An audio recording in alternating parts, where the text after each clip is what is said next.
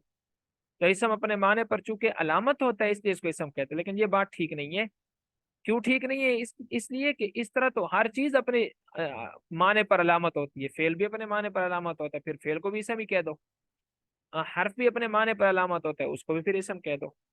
تو آج ہم یہاں تک کرتے ہیں. سب سے پہلے آپ نے کیا پڑھا ہے؟ کلمے کی جو ہم نے تقسیم کی تھی کہ کلمہ تین قسموں کی طرف تقسیم ہوتا ہے: اسم، فعل، حرف. اس کی وجہ حسر. وجہ حسر کیا تھی؟ کہ وہ کلمہ اپنے معنی پر مستقل دلالت نہیں کرے گا یا کرے گا. اگر نہیں کرتا تو حرف ہے، اور اگر کرتا ہے تو پھر خالی نہیں. یا تو تین زمانوں میں سے کوئی زمانہ اس کے اندر پایا جائے گا یا نہیں پایا جائے گا. اگر تین زمانوں میں سے کوئی زمانہ اس کے اندر پایا جاتا ہے تو فعل ہے، نہیں پایا جاتا تو اسم ہے. پھر اس کے بعد ہم نے علیحدہ سے اسم کی تعریف پڑھی کہ اسم وہ کلمہ ہے جو اپنے معنی پر مستقل طور پر دلالت کرتا ہے، اور تین زمانوں میں سے یعنی ماضی، مضارع، ماضی، حال، استقبال میں سے کوئی زمانہ اس کے اندر نہیں پایا جاتا، جیسے رجل اور علم. پھر اس کے بعد ہم نے اسم کی علامتیں پڑھی، وہ 10 علامتیں. اس کے بعد ہم نے تھوڑا سا یہ پڑھا کہ لام تعریف کس کو کہتے ہیں؟ وہ لام جو عام کو خاص کر دے، نکرہ کو معرفہ کر دے. پھر اسی طرح ہم نے پڑھا کہ تصغیر کس کو کہتے ہیں، کہ اسم کی ایک علامت تصغیر ہونا بھی ہے. تصغیر کس کو کہتے ہیں؟ تصغیر کہتے ہیں کہ لفظ کے اندر کچھ تبدیلی کرنا، معنی کے اعتبار سے بھی اور حروف کے اعتبار سے بھی. حروف کے اعتبار سے کیا تبدیلی ہوگی کہ دو حرفوں کے بعد یا آ جائے گا، اور یا سے پہلے جو حرف ہوگا اس کے اوپر زبر آ جائے گی. اور معنی میں کیا تبدیلی ہوگی کہ اس کے اندر یا تو کوتاہی والا، کمی والا معنی ہوگا، یا اس کے اندر پیار والا معنی ہوگا، یا اس کے اندر اضافے والا معنی ہوگا. پھر ہم نے تصویر کی تین اوزان بھی پڑھ لیے: فعیل، فعیل اور فعیل. ہر ایک کی مثال بھی پڑھ لی. پہلے کی مثال جیسے رجیل، دوسرے کی مثال جیسے درہیم، چھوٹا سا درہم، اور تیسرے کی مثال جیسے مسیبیح، چھوٹا سا اور کیا کہتے ہیں لائٹ یا چراغ. مسیبیح چھوٹا سا چراغ، مصباح سے ہے نا، چھوٹا سا چراغ. پھر اس کے بعد ہم نے پڑھا ندا. ندا کس کو کہتے ہیں؟ کہ اسم کے شروع میں حروف ندا، پکارنے والے جو حروف ہیں، جیسے یا ہے، ویسے یہ چار حروف ہے نا، یا، ایا، ای اور حمزہ مفتوحہ.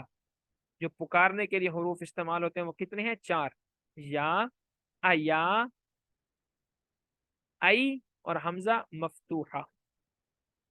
جیسے آپ کہتے ہیں یا زیدو، اے زید، یا آپ کہتے ہیں ایا زیدو، اے زید، یا کہتے ہیں ای زید، ای زید، اے زید، یا کہتے ہیں ازید، یہ بھی پکارنے کے لیے اے زید.